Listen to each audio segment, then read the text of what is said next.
if Canada don't win it, and obviously, look, we're going to be behind either England or Canada. If they don't know, who's your favourite to win the World Cup? Oh, tough question. But I'm looking at Belgium, and they've only been beaten a couple of times. It's only Italy and France that have beaten them. So, I think Italy aren't there. I'd have to lean towards France, but the Europeans tend not to win too many World Cups outside of Europe. So then I'm going to throw Brazil into the mix. So I'm going to go France or Brazil. I love it. No English bias. I see what you're doing. I'm not putting no pressure on Gareth. we don't want any more pressure, indeed. Growing up, John, who was your best player, football-wise? Who did you? Gascoigne. Really, I've been Gascoigne daft all my life.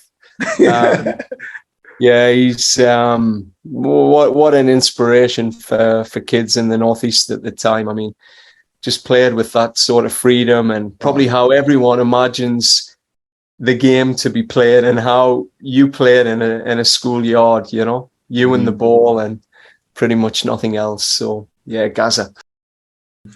Bobby Robson, though, I've got to say, Bobby Robson. I was waiting for the little Newcastle things to come out. He's my idol anyway. As a manager, he's been my absolute idol. And, watching his documentary, reading the books, I mean, there's just, I don't need to go too far away from, if I can be half the man he was, then I've done all right. Outside of football, what sport do you follow the most? Oh, football. I'm lying. I like UFC. Okay.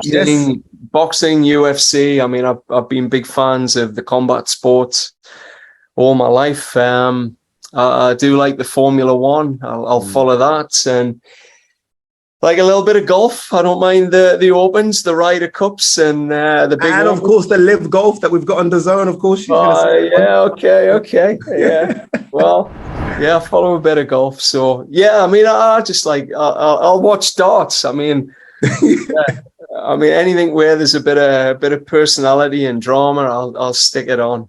Yeah, there certainly is. And where are you in 5 years, John? I mean, your story so far has taken you to New Zealand, to Canada. Where is it in the next 5 years after the 2026 World Cup? Don't worry, Canadians, I'm not trying to get rid of him this soon, but where are you? Is there a dream to manage in the Premier League and one of Europe's top leagues? Well, I think you've always got to look at everything in balance. If I'm still in Canada at the 2026 World Cup, I mean, I'd like to be there assisting someone like Atiba Hutchinson. I'm so happy you mentioned him. There's like 39 and still going. I mean, he's like the Canadians' Ronaldo, isn't he? He just keeps on going. It's incredible. Yeah, he is incredible. He's one of the most remarkable humans I've met outside of probably Christine Sinclair. He's just an amazing human being and happens to be a footballer as well. I'd love to be, maybe assisting him on his journey to become, the coach of Canada. I'd love to see him leading out a World Cup team in 2026. It would just be a special moment, I think, to have a leader like him, managing this team. Even if it's not him, one of the other great Canadians that are coming through the system.